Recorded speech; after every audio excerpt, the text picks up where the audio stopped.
Hello दोस्तों। आज हम लोग बात करेंगे नसों में दर्द होने के नए व बेस्ट इलाज के बारे में। ठीक है, काफ़ी लोग इस समस्याओं से पीड़ित रहते हैं। उनको जो नसों में जो दर्द रहता है वो कहीं पे भी हो सकता है, या तो जो साइटिका का पेन है वो पैर में, पूरे पैर में सूनापन रहना, दर्द रहना, हाथ की हथेलियों में दर्द रहना, जलन रहना, जो पैर के जो तलवे होते हैं उनमें जलन होना। ठीक है, बॉडी के किसी भी पार्ट में, हाथ में जो पेरीपेरल जो न्यूरोपैथी जो अपन बोलते हैं हाथ पैरों में, जो ये होती है पेन, दर्द होना, जलन होना। ठीक है, ये सारी समस्याएं अपने को देखने को मिलती है। और जहाँ तक नसों में दर्द होने की जो बात होती है वो ज़्यादातर जो फीमेल्स जो होती हैं उनमें ये समस्या ज़्यादा देखने को मिलती है। ठीक है, अब इसके बारे में अपन डिटेल टू डिटेल एक एक चीज़ें जानेंगे जो कि आप सभी के लिए जानना बहुत ज़्यादा ज़रूरी है। तो सबसे पहले अपन इसके इंट्रोडक्शन की बात करते हैं। इंट्रोडक्शन, नर्व पेन, जो कि अपन इसको बोलते हैं नर्व पेन, ये होता क्या है? Also known as neuropathic pain. ठीक है, न्यूरोपैथिक पेन के नाम से भी इसको जाना जाता है। Occur due to the damage, किसकी वजह से हो सकता है? डैमेज और dysfunction of the nervous system. Nervous system जो ये सिस्टम जो होता है पूरी बॉडी में एक एक अंग में जो होती है नर्व्स, जो सेल्स जो होती है, ये नर्व सेल है, ये एक एक बॉडी में सेल्स जा रही है। कहीं पे भी कोई भी सेल डैमेज हो गई है या फिर काम नहीं कर रही है तो उस वजह से उस एरिया में क्या होता है? पेन होने लगता है। तो उस चीज़ को बोलते हैं न्यूरोपैथिक पेन या फिर nerve pain. It can be chronic, ये लंबे समय तक भी चल सकता है। इंटेंस मतलब कि बहुत ज़्यादा तेज़ दर्द जिसको अपन बोले वो हो सकता है। डिफ़िकल्ट टू मैनेज, या फिर इसको जो मैनेज करना बहुत ज़्यादा डिफ़िकल्ट भी हो सकता है, क्योंकि नर्व पेन जो होता है ना, नसों का दर्द, वो आसानी से ठीक नहीं होता है और कुछ कुछ चीज़ों में ये एक नाइलाज बीमारी भी बन जाती है। तो ये हो गया इसके इंट्रोडक्शन में। लेकिन अपन जानेंगे कि क्या क्या चीज़ें हैं जिसके कारणों को अपन जानकर किस तरीके से अपन कारणों का पता लगा के इसको ठीक कर सकते हैं। ठीक है, तो इंट्रोडक्शन के बाद में अपन बात करते हैं इसके कोजेज़ की, कोजेज़ ऑफ नर्व पेन, कि आखिर जो नर्व का जो पेन होता है, ठीक है, जो नसों में जो दर्द होता है उसका क्या क्या कारण है। सबसे जो मेन कारण होता है वो है डायबिटीज़। डायबिटीज़ की वजह से ज़्यादातर लोगों में ये समस्या देखने को मिलती है। उसको अपन बोलते हैं डायबिटिक न्यूरोपैथी। ठीक है, डायबिटीज़ की वजह से जो दर्द हो रहा है नर्व्स में वो उसको डायबिटिक न्यूरोपैथी बोलते हैं। अब इसको डायबिटिक न्यूरोपैथी, डायबिटीज़ में ऐसा क्या होता है? हाई ब्लड शुगर, ब्लड के अंदर शुगर ज़्यादा हो जाती है। ठीक है, जो क्या करती है? डैमेज करती है नर्व्स को, leading to the tingling, burning और नंबनेस।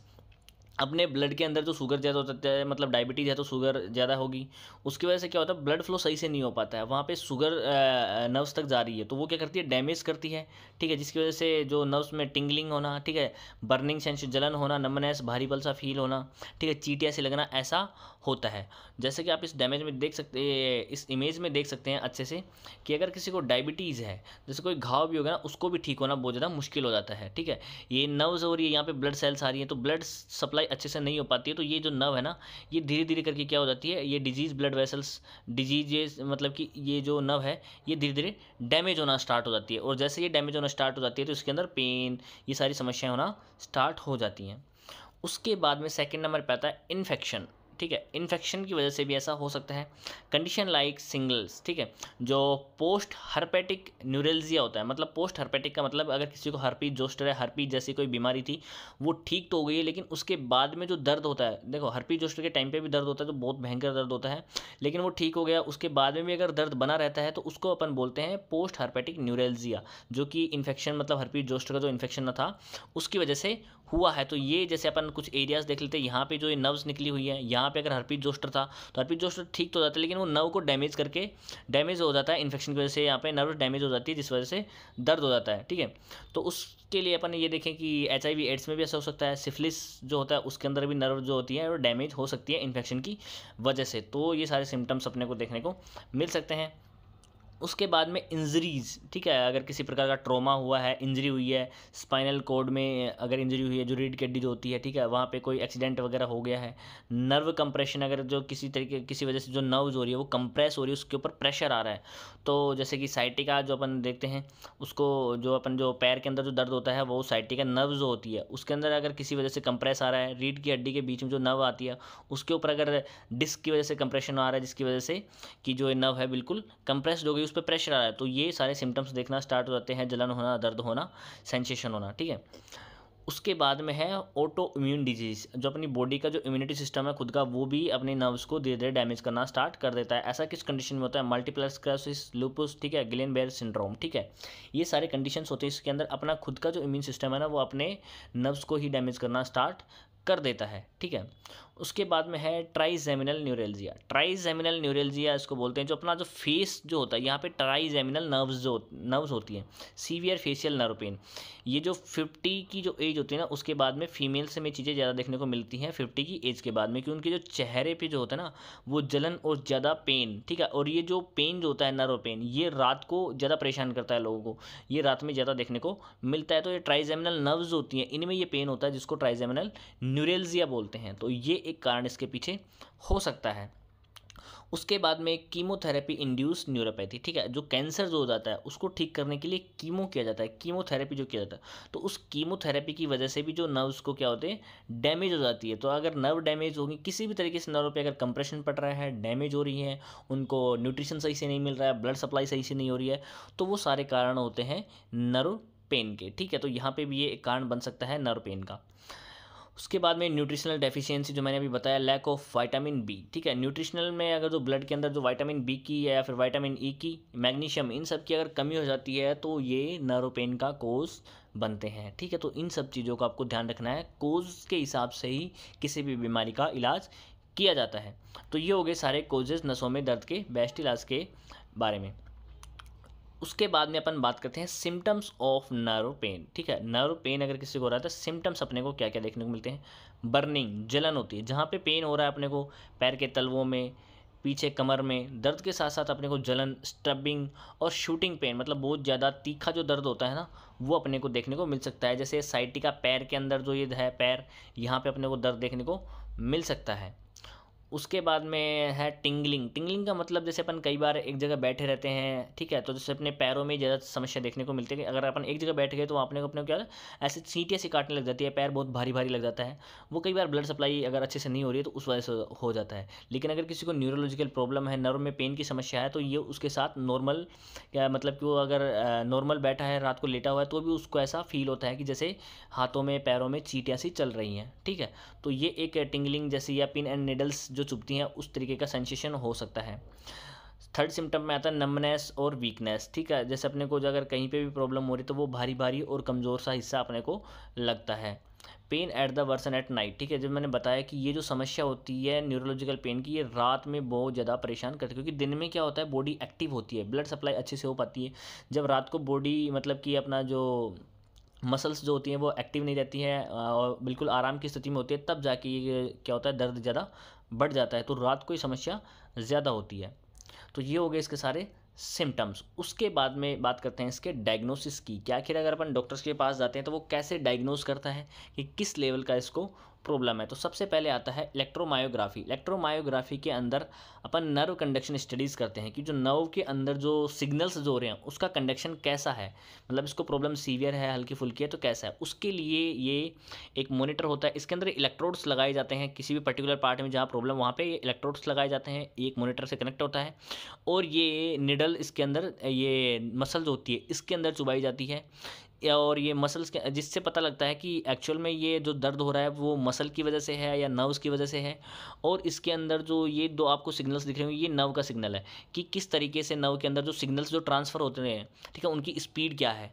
और ये जो मसल जो हो रही है, मसल के अंदर जो ये मसल का टेस्ट होता है कि मसल के अंदर कॉन्ट्रैक्शन रिलैक्सेशन हो रहा है ना, वो किस स्पीड से हो रहा है। तो इससे पता लगता है उनको इलेक्ट्रोमायोग्राफी से कि ये जो पेन हो रहा है वो न्यूरोलॉजिकल है या मस्कुलर है, ठीक है, और है तो सीवियरिटी कितनी है उसका पता लगाते हैं। उसके बाद में ब्लड टेस्ट कराया जा सकता है जिससे अपने को डायबिटीज़ का पता लगे, विटामिन्स की डेफिशिएंसी का पता लगे या फिर इन्फेक्शन का पता लगाया जा सकता है, जैसे कि अपन ने कोर्सेज में बताया था। उसके बाद में अगर किसी को, जैसे अपन मान लेते हैं कि हर्निएटेड डिस्क जो होती है, डिस्क अगर बढ़ रही है, कहीं पे प्रेशर आ रहा है नर्व पे, तो उसको देखने के लिए स्ट्रक्चरल जो इश्यूज जो होते हैं उनको देखने के लिए एमआरआई या फिर सीटी स्कैन करवाया जाता है। तो इन जो ये तीनों टेस्ट होते हैं इनसे डायग्नोज करके पता लगाया जाता है कि एक्चुअल में जो पेन हो रहा है उसका कारण क्या है। उसके बाद में बात आती है ट्रीटमेंट ऑप्शन की कि इसके अंदर ट्रीटमेंट के लिए क्या क्या ऑप्शंस अवेलेबल होते हैं, किस तरीके से बीमारी को ट्रीट किया जाता है। तो सबसे पहले आती है ड्रग एंटी कन्वल्जेंट, ठीक है। एंटी कन्वल्जेंट जो कि नर्व पेन को मॉड्यूलेट करती है, मॉड्यूलेट मतलब कि काफ़ी हद तक उसको बिल्कुल ख़त्म कर देती हैं। उसके अंदर जो सबसे पहले जो आती है ड्रग है वो है गाबापेंटीन। गाबापेंटीन जो ड्रग होती है ना, ये अब यहाँ पे लिखा हुआ है नर्व के जो पेन होता है ना उसको मॉड्यूलेट कर देती है, काफ़ी हद तक ये कम कर देती है और नर्व को एक्टिवेट कर देती है, एक्साइट करके रखती है उसको, तो गाबापेंटिन की जो 100 mg की जो टैबलेट होती है उसको सीवियरिटी के अकॉर्डिंग दिन में एक बार या दिन में 2 बार इसको दिया जाता है शाम सुबह पेशेंट को। उसके बाद में सेकंड नंबर पे जो ड्रग आती है प्रेगाबालिन। प्रेगाबालिन ड्रग भी इसी ही कैटेगरी की ड्रग, दोनों में से हमेशा एक ही ड्रग को यूज़ किया जाता है, जो कि प्रेगाबालिन की जो ड्रग है वो लिरिका के नाम से बहुत ज़्यादा फेमस है। प्रेगाबालिन को सबसे ज़्यादा यूज़ इसमें किया जाता है। 75 mg की जो टैबलेट होती है इसको सुबह शाम पेशेंट को मोस्टली केसेस में दिया जाता है। तो दोनों में से सिर्फ एक टैबलेट आपको एंटी कन्वल्जेंट जो टैबलेट है वो यूज़ करनी होती है।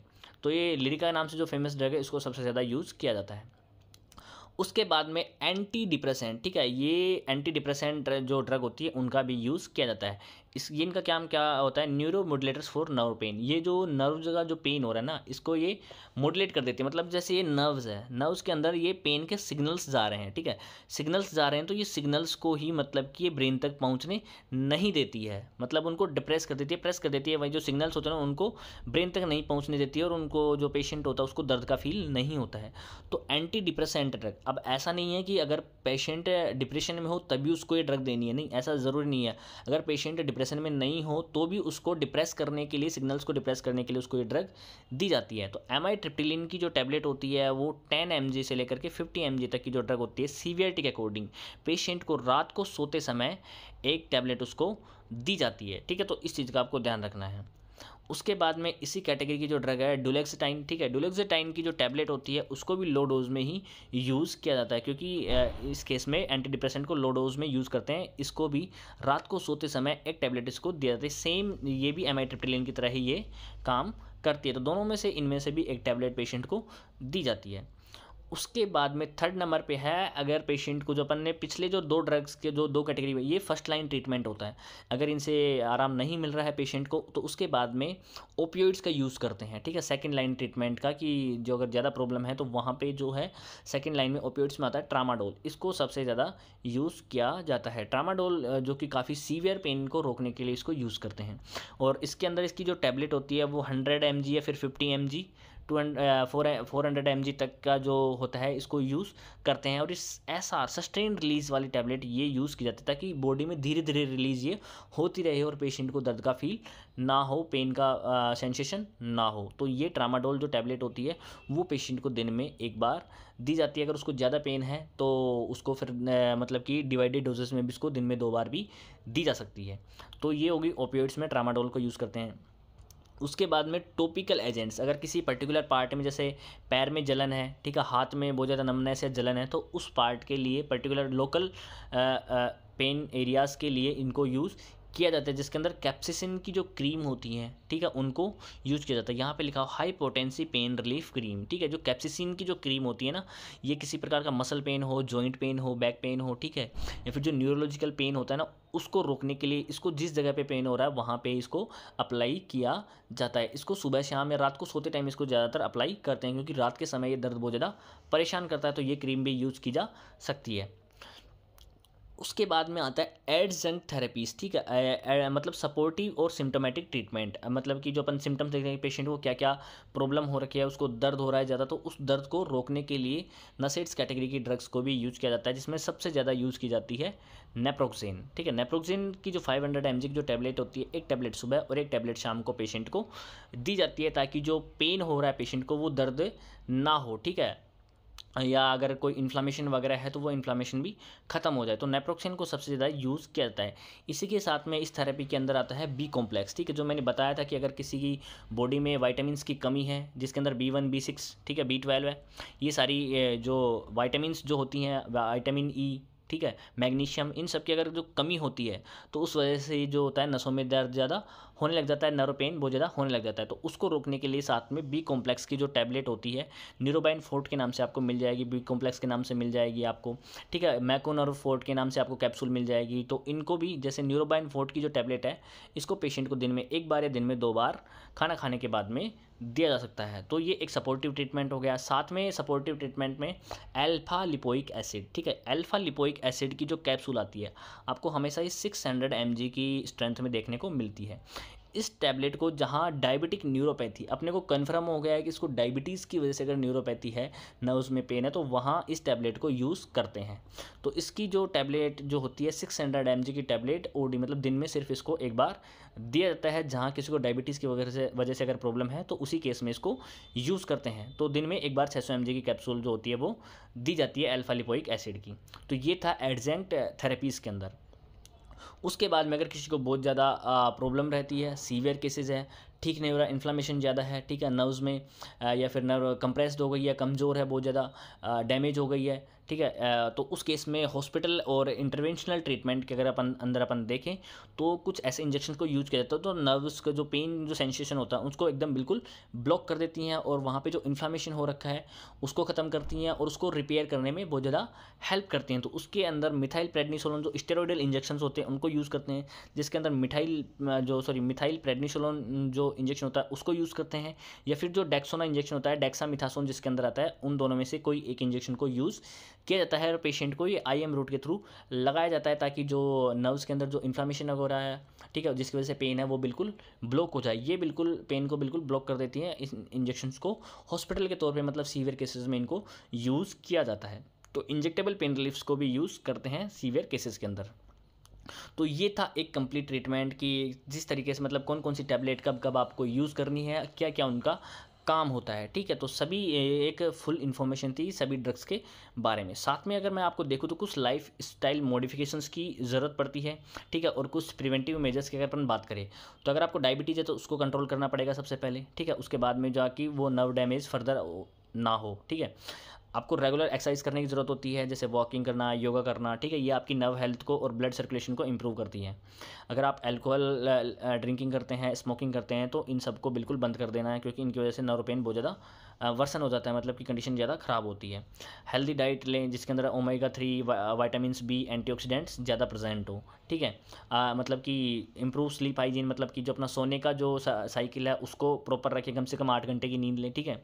अगर आप कम सोते हैं तो उसकी वजह से भी आपको जो नर्व पेन होता है ना वो बहुत ज़्यादा परेशान करता है। तो ये सारी इन्फॉर्मेशन थी नसों में बहुत ज़्यादा दर्द होने के हॉस्पिटल ट्रीटमेंट के बारे में, ठीक है। और अब किसको क्या प्रॉब्लम है, अगर किसी को डायबिटिक न्यूरोपैथी की वजह से प्रॉब्लम है तो क्या ट्रीटमेंट देना है, किसी को कीमोथेरेपी की वजह से प्रॉब्लम है तो क्या ट्रीटमेंट देना है, विटामिन की डेफिशिएंसी की वजह से अगर प्रॉब्लम है तो क्या ट्रीटमेंट देना, उसके लिए डिस्क्रिप्शन में मैं एक लिंक डाल रहा हूँ, आपको HTTPS करके एक लिंक मिलेगी जिसके अंदर आपको एक इमेज मिल जाएगी। उस इमेज के अंदर आप देख लेना कि कंडीशंस के हिसाब से उसको फर्स्ट लाइन थेरेपी और उसके साथ में एडजेंक्ट थेरेपी, मतलब सारे ड्रग्स को दिखाया गया है और डोज जो सीवियरिटी के अकॉर्डिंग होते हैं उस तरीके से उस इमेज में आपको देखने को मिलेगा। तो डिस्क्रिप्शन में आप जाकर के उस लिंक पे क्लिक करेंगे तो आपको देखने को मिल जाएगा कि वहाँ पे जो इमेज में कि किस कंडीशन में कौन कौन सी ड्रग दी जाती है। तो आशा करता हूँ कि आपको अच्छे से समझ में आया होगा। फिर भी अगर कोई क्वेरी है आपकी तो आप हमारा टेलीग्राम का ग्रुप ज्वाइन कर सकते हैं, उसकी लिंक मैं आपको डिस्क्रिप्शन में डाल दूंगा, या फिर आप कमेंट में हमें लिख सकते हैं। आज के लिए सिर्फ इतना ही। थैंक यू, धन्यवाद, जय हिंद, जय भारत।